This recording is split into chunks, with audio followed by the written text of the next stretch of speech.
On April 30th, 2026, a 10-minute countdown clock suddenly appeared on Taylor Swift's official website and then vanished. The sudden deletion sparked immediate debate over whether the clock was a server glitch, a hack, or a deliberate move to capture the public's attention. If you want to see the research behind the mechanics of the world's biggest pop culture events, subscribe to the channel. In this ecosystem, a vanished clock serves as the entry point to a coordinated business strategy. The screenshots captured before the site went dark show the countdown clock against a sky blue background with wispy, elongated clouds.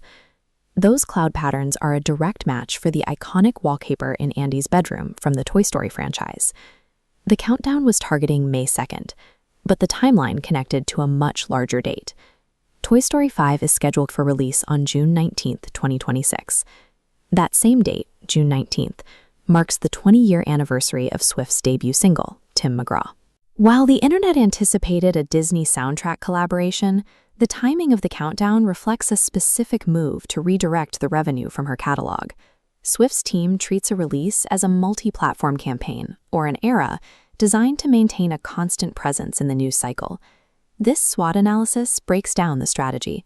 Her team uses coded imagery to drive fan conversation. As the research notes, this turns listeners into active participants, extending the period of a celebrity's peak popularity. This level of cultural presence provides the leverage Swift needs to manage her ongoing legal disputes with her former label.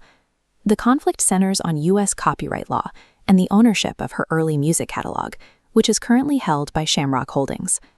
A recorded song has two separate copyrights. First, the sound recording, or masters, the original audio held by Shamrock Holdings. Second, the musical work, the lyrics and melody. Since Swift wrote them, she owns this half entirely. A song requires both halves to be licensed. By owning the lyrics, Swift maintains a hold over her former label's ability to profit.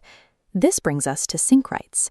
Using a song in a movie or a trailer requires permission from both the owner of the master and the owner of the musical work. Swift has exercised her right to block these requests.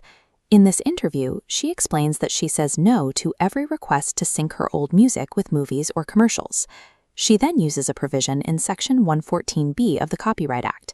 This allows her to re-record her music as Taylor's version, creating a new master that she owns. A movie studio can then license the new version.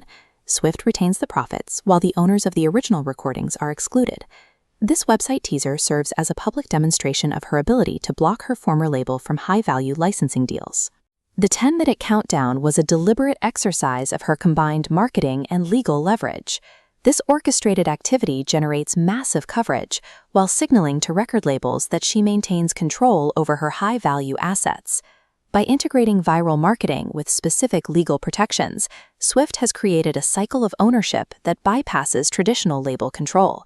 Through this system, Swift has established a model where the artist dictates the terms of their own work and its value in the market. Was that countdown a specific legal maneuver or just a digital glitch? Tell us what you think in the comments.